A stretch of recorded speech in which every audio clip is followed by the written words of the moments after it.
is going to save hundreds of billions of dollars. It's going to mean hospitals are no longer serving people who don't have insurance. You're going to have a lot more people die, and a lot of rural and small hospitals are going to close, particularly hospitals in poor neighborhoods where a large percentage of the people showing up don't have the money to pay for services. They also say they want to make Medicaid work for the most vulnerable. This is $2.3 trillion. They're going to put into place per capita caps on Medicaid. That will cut Medicaid reimbursements by almost $1 trillion, $918 billion. In other words, basically, Medicaid is just not going to pay for things anymore. They're going to equalize Medicaid payments for able-bodied adults. This is the $600 billion, $690.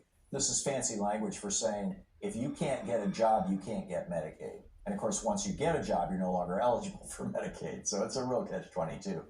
And that's the Medicaid work requirements. Reimagining the Affordable Care Act. There's $151 billion in cuts they want to make out of the Affordable Care Act. Are you noticing a trend here, by the way? All of these things that Republicans want to cut in order to pay for tax cuts for Elon Musk and Mark Zuckerberg and Jeff Bezos, all of these things are things so far that take care of average, people and poor people in America, particularly health-wise. They want to repeal the Prevention Public Health Fund, $15 billion. They want to, like I said, $151 billion in cuts to the Affordable Care Act. They want to, quote, end cradle-to-grave dependence. The first is reducing TANF by 10%. $6 billion, eliminating the TANF contingency fund. This is the program that basically it costs us about $6 billion. This is the program that replaced basically SNAP, food stamps. They want to eliminate the contingency fund, and they want to reform the so-called Thrifty Food Plan. They say that's going to save $270 billion. This is basically cutting food stamps to hungry people.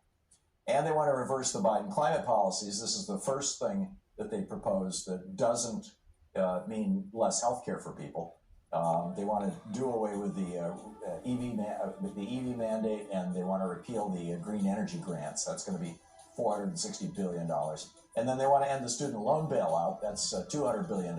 And they want to cut $32 billion from federal employee benefits.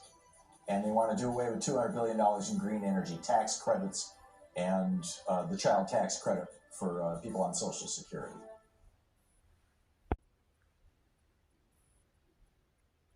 Trump's Attorney General nominee Pam Bondi just